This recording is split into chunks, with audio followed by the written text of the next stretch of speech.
A floresta que inspirou Dom Dinis, o rei trovador, e pela resistência da madeira alimentou a construção de caravelas e edifícios. Deu trabalho a milhares de portugueses ao longo dos séculos, é agora cada vez menos verde.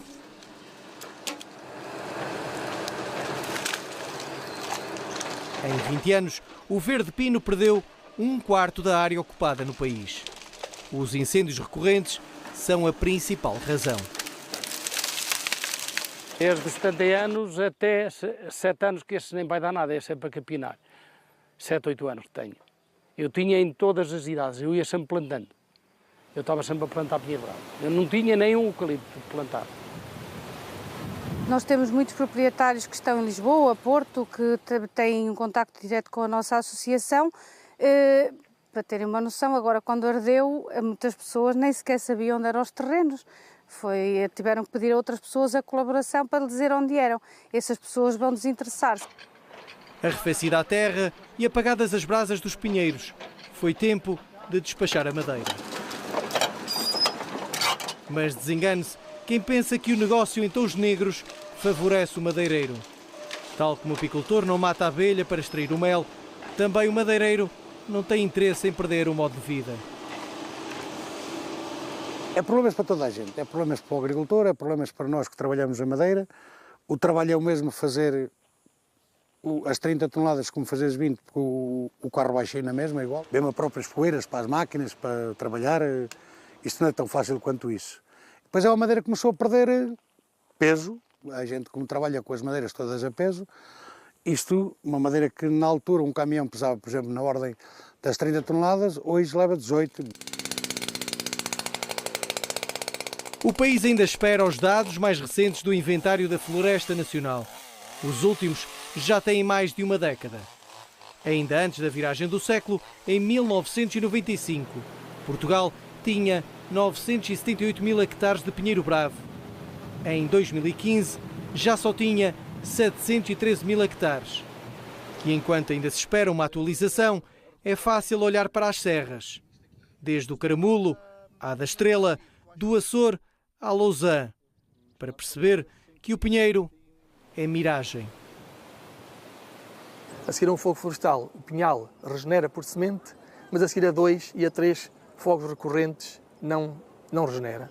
Ora, esta sucessão de fogos, que no nosso país toda a gente sabe, infelizmente, o que é que acontece, levou o pinhal a esta redução drástica. Nos últimos 30 anos, são poucas as áreas na zona centro que não tenham sido percorridas por fogo pelo menos 1, 2 vezes. E se houver um incêndio, o pinho, portanto, acontece o que está a acontecer aqui. Os incêndios concentram-se onde, enfim, a agricultura familiar tem sido dizimada ao longo das últimas décadas e os incêndios vão justamente crescer nessas áreas e concentrar-se onde o abandono rural é mais significativo. Foi o que aconteceu em 2022, no Parque Natural da Serra da Estrela, repleto de vida em períodos de inverno, quando neva, esvaziado de pessoas no resto do ano. Numa floresta pouco ou mal gerida, o fogo reduziu a cinza 24 mil hectares no maior incêndio de sempre. Tudo o que for arbustos pequeninos é deixar ficar, porque, ou melhor, eles não vão crescer mais do que isto. E isto aqui também ajuda aqui, também a regular aqui a umidade aqui do solo. 4 anos depois, são poucos os exemplos de trabalho de recuperação.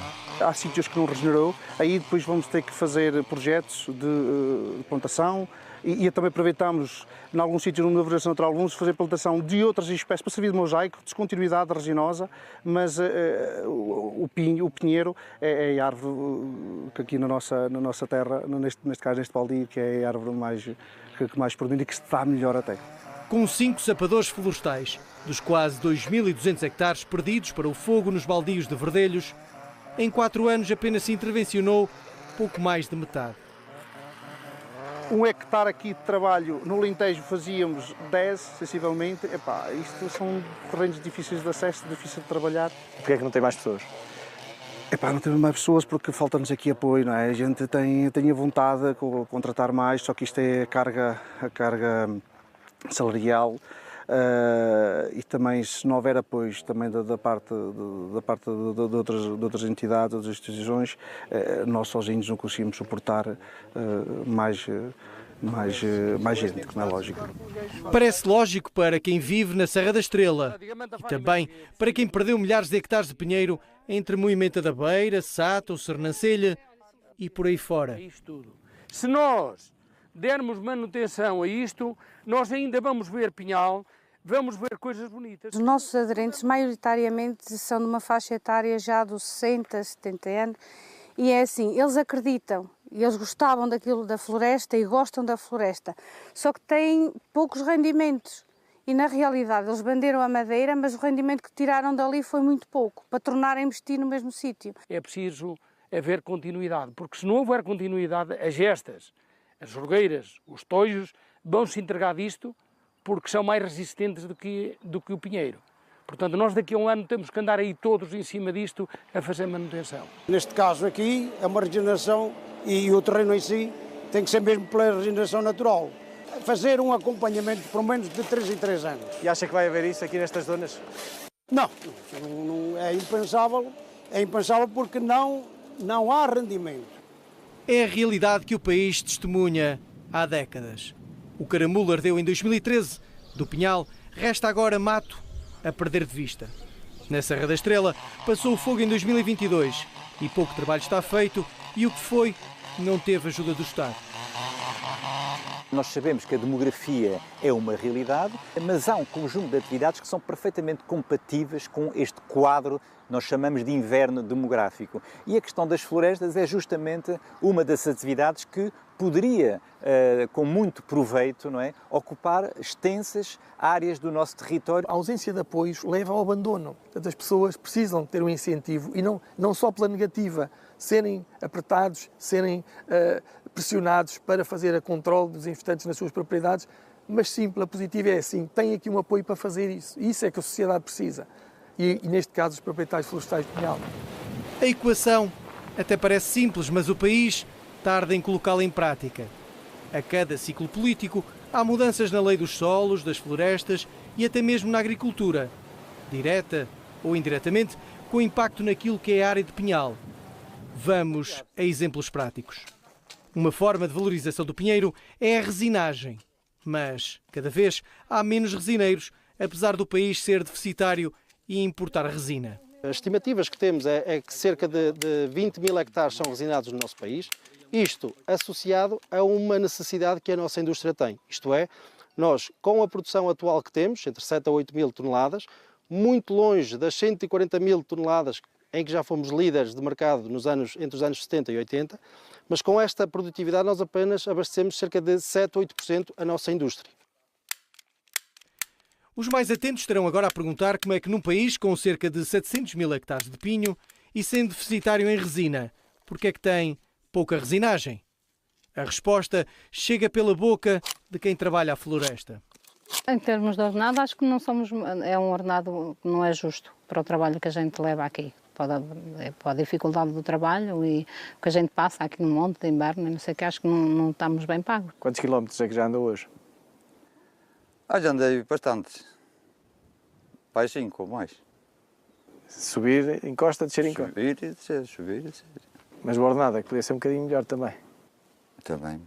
Mas também não podemos ir com o pé além do pegado. Num outro ciclo político, em 2019, as empresas de resinagem começaram a receber um subsídio chamado Resineiro Vigilante. Ou seja, no período crítico faziam vigilância, circulavam nas florestas e apoiavam a chamada primeira intervenção em caso de incêndio. Novo governo, nova política e quem perdeu foi quem trabalha a floresta. Não há pessoal jovem que queira integrar estas equipas. Nós estamos já, inclusive estamos a recrutar um sapador florestal, porque um saiu, e estamos com dificuldades que os que aparecem não oferecem garantias de trabalho, porque isto não é fácil. E depois, os salários. Nós teremos muita vontade de poder aumentar os salários, mas também não é possível. Eu acho que o país perde muito mais a correr atrás do prejuízo anualmente do que naquilo que gasta antes de ocorrer. E os sapadores têm esse papel fundamental. O caso de outro tipo de profissões ligadas à floresta, nomeadamente para a gestão, devem ser enquadradas e dignificadas. A presença no pinhal, a gestão inerente à atividade, a gestão dos combustíveis, a diminuição do risco de incêndio, a prevenção, a primeira intervenção, até porque são pessoas que estão sempre aqui, que essas atividades pudessem ser remuneradas como serviços prestados à sociedade, que são, na realidade, e que isso ajudasse aqui a trazer uma maior valorização para poder remunerar melhor estas pessoas. Outro exemplo são os pastores. Para uma mesma área deste pequenino Portugal, ou há povoamento florestal ou há pastorícia, pelo menos no que toca ao subsídio agrícola atribuído pelo Estado. Para o nosso caso e para a gestão do pinhal é um benefício tremendo. Porquê? Porque estão a fazer gestão do combustível. Não permitem que o combustível cresça e isso reduz o risco de incêndio, que é sempre um dos grandes problemas que temos. O pastor, se andasse a pastorear nestas áreas, isto não contava em termos de área para subsídios. Mas, no fundo, as duas explorações são compatíveis. As duas situações são compatíveis completamente. Na aplicação cega dos regulamentos da PAC, de repente começamos a ver que determinadas áreas de mato ou até de floresta não são contabilizadas para efeitos de pastoreio, o que resulta uma enorme contradição, porque o que nós queremos, obviamente, é que o gado pastoreie precisamente no espaço sob coberto vegetal. Mais uma vez, parece simples. Interessa ao país trabalhar a floresta e rentabilizá-la, e não correr atrás dos fogos, porque aí até sai mais caro. Duas questões que ficaram por responder da parte do Governo nesta reportagem. Mas os problemas não ficam por aqui. A indústria há muito que sente a falta da matéria-prima. Calcula-se que quase 50% da madeira para transformação é importada. E apesar da escassa que é nacional, esta é mal paga. Afinal de contas, quando chega à indústria, ou é porque ardeu no verão, ou porque uma tempestade a deitou por terra, como neste início de 2026. Ou seja, os proprietários são quase sempre obrigados a desfazerem-se de um bem a qualquer preço. Nós tivemos aqui um prejuízo que varia dos 3 aos 4 milhões de euros, um prejuízo avultado. Nós ainda começamos logo a intervencionar logo a madeira ardida, conseguimos recuperar aí na ordem de 1,5 milhão, ou melhor, 1,3 milhões, 1,5 milhão sensivelmente, que isto aqui também é dinâmico, tem subido gradualmente, e nós tivemos que o fazer logo. Eu acho que com o tempo eu fazia o dobro do dinheiro do que fiz. E assim tive que entregar-me. Sujeitou-se? Sujeitar-me àquilo que me deram. Não tinha outra hipótese. Toda a fileira está a perder. Toda a gente está a perder. E depois outro vai ao problema, é que isto veio tudo a uma.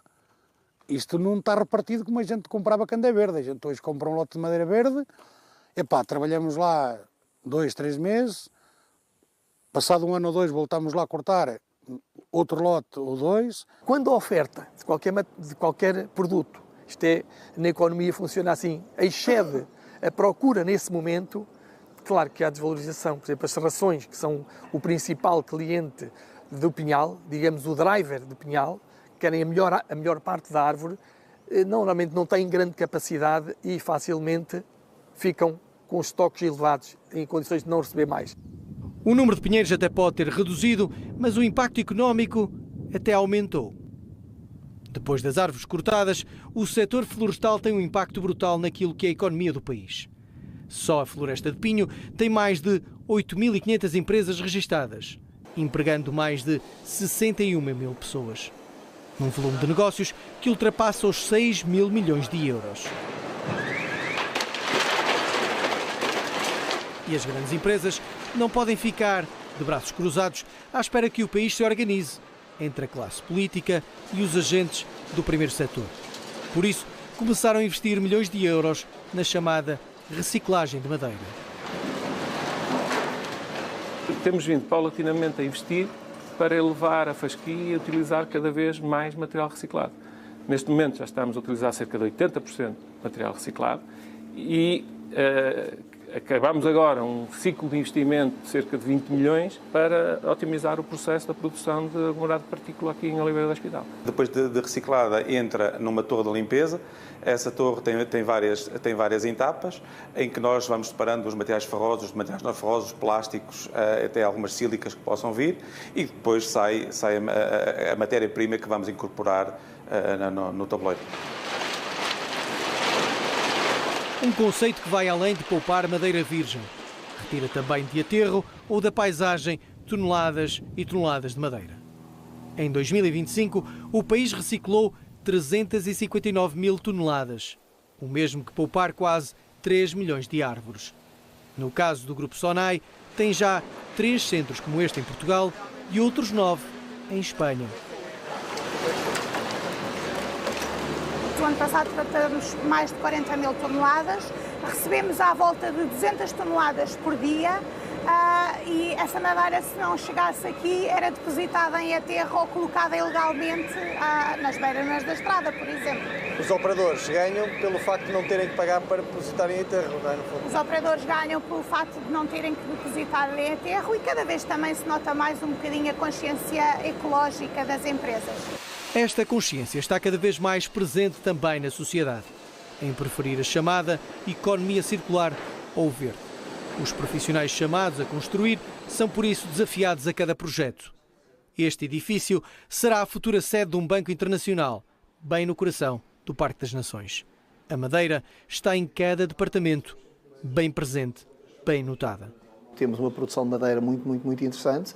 Temos belíssimas indústrias a produzir derivados de madeira, digamos assim, cuja a relação humana com este material é uma relação, diria, de genética, digamos assim. A madeira é um material fantástico, porque é natural, é renovável, é reciclável e é um armazém de carbono.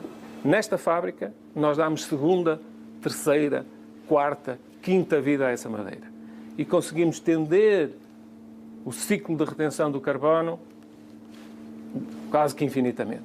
Pelas pressões e pela cultura de sustentabilidade que a própria sociedade está a exigir, tal como a preocupação que cada vez mais as empresas têm na cativação e na manutenção dos talentos, porque é assim, quando eu tenho um edifício sustentável, as novas gerações preferem trabalhar para uma empresa cuja filosofia é sustentável do que para uma empresa que não é.